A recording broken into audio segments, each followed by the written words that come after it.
नमस्कार दोस्तों, मैं आपका होस्ट, आपका दोस्त रविंद्र कुमार फिर से आपका स्वागत करता हूं करंट जॉब्स यूट्यूब चैनल पर। दोस्तों, अगर आप पुलिस की भर्ती में इंटरेस्टेड हैं, पुलिस में जॉब करना चाहते हैं, बेल्ट वाली जॉब जिन काफ़ी लोगों का सपना होता है वो आप करना चाहते हैं, तो आज की वीडियो स्पेशल आपके लिए है। आगे बढ़ने से पहले चैनल को सब्सक्राइब करना मत भूलिएगा और अंत तक वीडियो देखिएगा जिससे कोई भी डिटेल आपसे मिस ना होने पाए। Delhi police head constable ministerial vacancy details.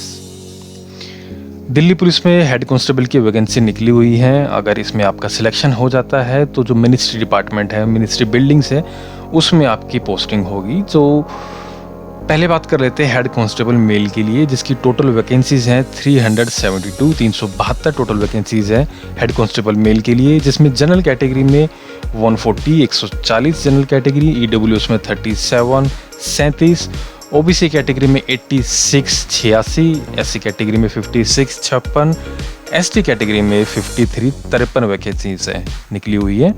Total जिसका होता है 372 हेड कांस्टेबल मेल के लिए।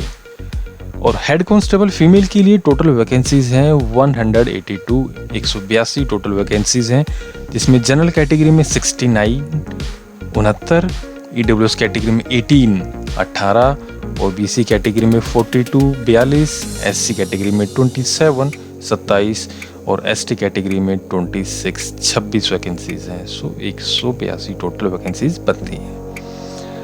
अगर आप इन दोनों का टोटल कर देते हैं तो टोटल वैकेंसीज बनती हैं 554 टोटल वैकेंसीज हेड कांस्टेबल की दिल्ली पुलिस में निकली हुई है।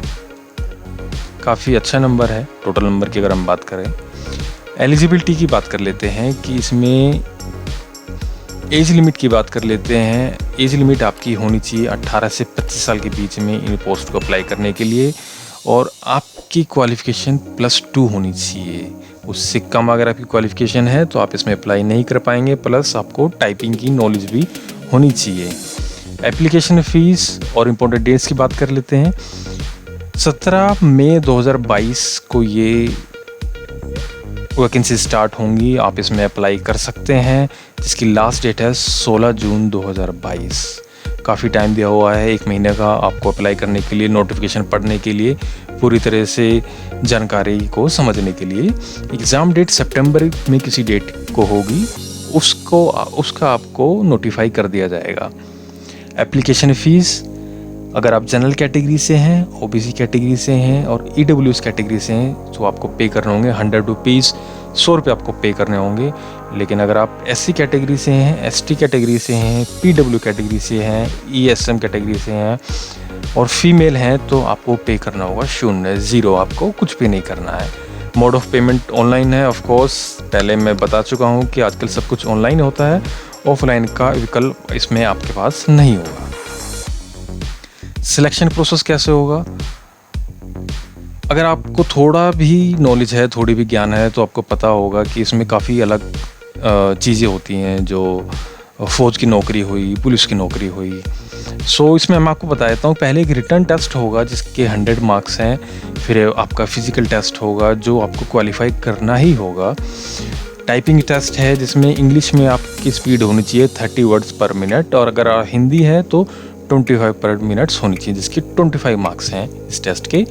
कंप्यूटर टेस्ट के आपको क्वालिफाई करना होगा, ये मैंडेटरी है। फिर आपके डॉक्यूमेंट्स वेरीफाई होंगे, फिर आपका मेडिकल टेस्ट होगा, मेडिकल एग्ज़ाम होगा। ये पूरा प्रोसेस है। एग्ज़ाम पैटर्न नेगेटिव मार्किंग इसमें नहीं है, ये बहुत अच्छी बात है। कई बार नेगेटिव मार्किंग की वजह से कैंडिडेट पास नहीं हो पाता है। टाइम ड्यूरेशन आपको 90 मिनट्स मिलेंगे इन एग्ज़ाम को क्वालिफाई करने के लिए। Mode of exam online, of course online ही होना ये। सो जो टेबल आप अपने सामने देख रहे हैं, किस टाइप के क्वेश्चन आपको फेस करने पड़ेंगे, वो सारी चीज़ें यहाँ पर मेंशन है। सब्जेक्ट के नीचे अगर आप देखेंगे तो जनरल अवेयरनेस के 20 क्वेश्चन है, उसके 20 मार्क्स हैं। मतलब एक क्वेश्चन का 1 मार्क, सो 20 क्वेश्चंस 20 मार्क्स। क्वांटिटेटिव एप्टीट्यूड के 20 question, again 20 marks. General intelligence के 25 क्वेश्चंस 25 मार्क्स। इंग्लिश लैंग्वेज के 25 क्वेश्चन 25 मार्क्स। कंप्यूटर के 10 क्वेश्चन और 10 मार्क्स। टोटल इसका बनता है 100 मार्क्स। 100 questions 100 marks. ओके, अब बात कर लेते हैं फिजिकल टेस्ट की। मेल कैंडिडेट के लिए फिजिकल टेस्ट के पैरामीटर्स क्या होंगे। 30 साल की उम्र तक अगर आपकी एज है तो 1600 मीटर को रेस को क्लियर करने के लिए आपको 7 मिनट का टाइम दिया जाएगा। लॉन्ग जंप आपकी होगी 12.5 फीट और हाई जंप आपकी होगी 3.5 फीट।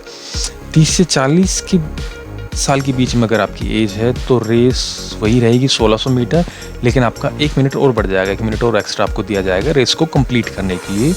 लॉन्ग जंप आपका कम हो जाएगा 11.5 फीट और हाई जंप भी आपका थोड़ा कम हो जाएगा 3.25 फीट। और अगर आपकी एज 40 साल से ऊपर है तो रेस के लिए आप 1600 मीटर की जो रेस है उसको क्लियर करने के लिए आपको दिए जाएंगे 9 मिनट। लॉन्ग जंप आपकी हो जाएगी 10.5 फीट, हाई जंप आपकी हो जाएगी 3 फीट। फीमेल कैंडिडेट की बात करें तो 30 साल की एज तक की अगर कोई कैंडिडेट है तो उसको दिया जाएगा 800 मीटर रेस के लिए 5 मिनट क्लियर करने के लिए। लॉन्ग जंप के लिए होगी 9 फीट की और हाई जंप होगा 3 फीट की। 30 से 40 साल के बीच में अगर कोई कैंडिडेट है तो रेस 800 मीटर सेम रहेगी, लेकिन 1 मिनट और ऐड हो जाएगा, 1 मिनट और ज़्यादा दिया जाएगा रेस को क्लियर करने के लिए। लॉन्ग जंप 1 फीट कम हो जाएगा, 8 फीट हो जाएगा 9 फीट से, और हाई जंप भी थोड़ा कम हो जाएगा 2.5 फीट हो जाएगा। और 40 साल के ऊपर की अगर किसी की एज है तो रेस को क्लियर करने के लिए आपको दी जाएंगे 7 मिनट। लॉन्ग जंप आपकी हो जाएगी 7 फीट, हाई जंप आपकी हो जाएगी 2.25 फीट। अब फिजिकल मेजरमेंट की बात कर लेते हैं। सो जो आप टेबल अपने सामने देख रहे हैं उसमें मेल कैटेगरी और फीमेल कैटेगरी दोनों को अलग अलग हाइट और चेस्ट की रिक्वायरमेंट मेंशन की हुई है। अगर आप मेल कैंडिडेट हैं तो 165 सेंटीमीटर CMS आपका होना चाहिए। अगर आप हिल एरिया से हैं तो 5 cm का आपको रिलैक्सेशन मिलेगा। और अगर आप ST कैंडिडेट हैं प्लस अगर आप किसी दिल्ली पुलिस के सन हैं को अगर वो रिटायर हैं, उनके आप बेटे हैं, तो आपको रिलैक्सेशन मिलेगा। चेस्ट आपकी होनी चाहिए 78 से 82 CMS के बीच में, और 4 CMS का एक्सप्लेनेशन होना चाहिए। मतलब जैसे बोलते हैं उस टाइम पे कि छाती फुलाने के बाद 4 सेंटीमीटर का वो CMS का आपका होना चाहिए। रिलैक्सेशन इसमें 5 CMS अगर आप हिल एरिया से हैं या ST कैंडिडेट से हैं या फिर आप सन हैं किसी, मतलब बेटे हैं आप किसी रिटायर और दिल्ली पुलिस के जवान के।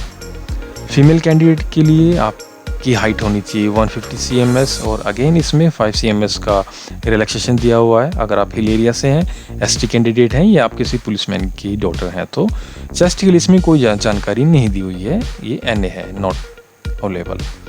आप अप्लाई कैसे कर सकते हैं? अगर आपको लगता है कि ये सारी चीज़ें आपके पास हैं, सारे क्राइटेरियाज आप एलिजिबल हैं, सारे क्राइटेरिया आप कर सकते हैं, तो आपको ऑफिशियल नोटिफिकेशन डाउनलोड करना है ऑफिशियल वेबसाइट से। उसको ध्यान से पढ़िएगा बारीकी से। फिर आपको एप्लीकेशन फॉर्म फिल कर देना है, फीस पे कर देनी है, और एप्लीकेशन फॉर्म को प्रिंट निकाल के अपने पास रख लेना है, क्योंकि जब एग्ज़ाम का टाइम आएगा तो आपको कांटेक्ट किया जाएगा दिल्ली पुलिस द्वारा। इम्पोर्टेंट लिंक्स की बात कर लेते हैं दोस्तों।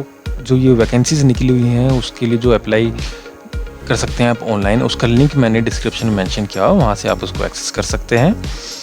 और जो ऑफिशियल नोटिफिकेशन है उसको पे आप वेबसाइट से डिस्क्रिप्शन में जो लिंक दिया हो वहाँ से डाउनलोड कर सकते हैं। अप्लाई करने से पहले ऑफिशियल नोटिफिकेशन को ध्यानपूर्वक पढ़ना मत भूलिएगा। आज के लिए इतना ही दोस्तों। वीडियो अच्छा लगा हो तो लाइक कीजिए, चैनल सब्सक्राइब कीजिए और शेयर कीजिए। जल्दी मिलते हैं नई जॉब्स के साथ, नई वीडियो के साथ। धन्यवाद।